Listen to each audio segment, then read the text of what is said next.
Now, just my thoughts in this game. It's a evenly matched game as I just broke the two teams down. Each team's, got its own talent. I think each team's its own question marks, and I think it's a matter of what teams, question marks can perform better. So, for example, Nick Corey's side, those running backs, that's the question mark for him, obviously, with Melvin Gordon, Kareem Hunt out. I think, if Nick Corey can get about 22, 23 points combined between the two running back spots, I think that should be enough. I think that's that's the number you should shoot for. Between Chris Carson and a mixture of Justin Jackson, or or Josh Adams, or there's the off chance of Gordon coming back. We still don't know. I'm recording this on a Tuesday. They play on a Thursday. Maybe Melvin Gordon can get better. Maybe he can get some run. And if he does play, there's the question of how much are they going to play. If he's active, I think Nick Corey's going to start him. And there's the question of maybe he's active but doesn't play much. So are you going to roll the dice on that? Or are you going to give the run to Justin Jackson on the same team? If he's active, are they going to go Gordon or Jackson? But who knows how Gordon's going to look in warm-ups. There's all types of question marks. We're going to see how much, what Nick Corey, where he stands on this position real soon. It's a big decision coming up. Josh Adams has good games, but we'll just see who he plays.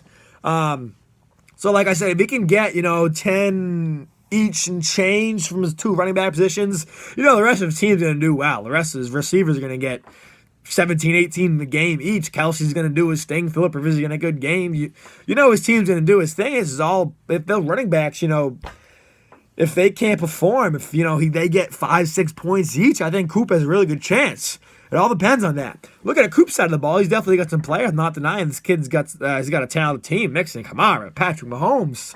But I'm just looking at that other receiver position opposite of Juju, Adam Humphries.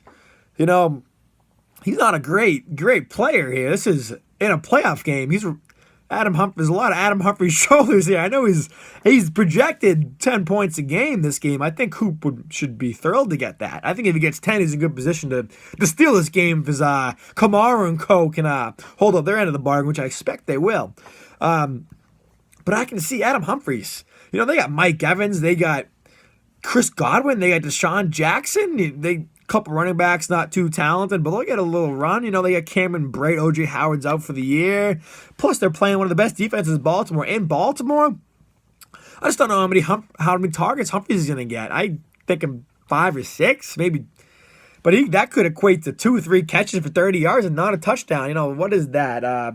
5 points? If he puts up 4 or 5 points, Coop's in a major hole going against Nick Corey's team and all that talent.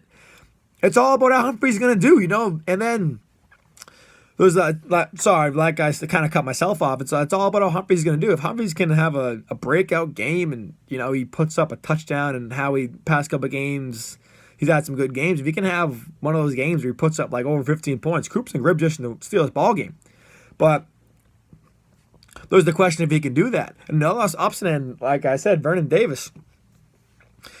As I mentioned earlier, he's going to get Jordan Reed's volume. I fully expect that. He's a pretty good tight end.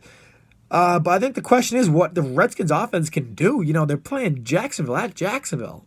In that heat, you don't know who's going to the quarterback be. They've had some atrocious performances recently post Alex Smith injury. You just don't know what that offense is going to be. They might score 3 points this game. No touchdowns for anyone. So who knows what Vernon Davis' ceiling is if they can't score touchdowns. I think he's going to need a pretty good game from Davis. If he puts, I think 2 or 3 points, like I said, I think I'm hopeful for Davis to have a good game. But if there's a chance Davis just gets shut down, and they got some good linebackers, Miles Jack, Telvin Smith, got some good safeties, Barry Church, Deshaun Gibson. Maybe Jalen Ramsey covers Vernon Davis a little bit.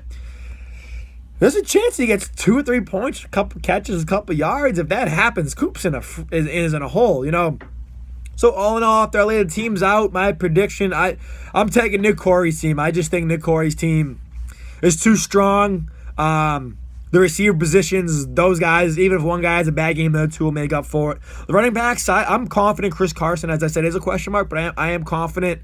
I just think Phillip Rivers is going to have a good game. Coop's team's going to eat, but I think the question marks, he's got the question marks I just laid out are pretty big, and rest of his team's not good enough. as talented as Nick Corey's team is to make up for it. So I think Nick Corey's team, the line is 3.1. Like I said, the ESPN projections, I think Nick Corey's going to cover that line. I think Nick Corey's going to win 130. My prediction would be 131 to 113. I think Nick Corey's going to advance the championship. And I'm looking forward to a good game, though. That's all of this matchup. And next I'll be breaking down both McMahon the Punky QB and Dynasty Guru, and I'll be doing the same thing. So stick around for that.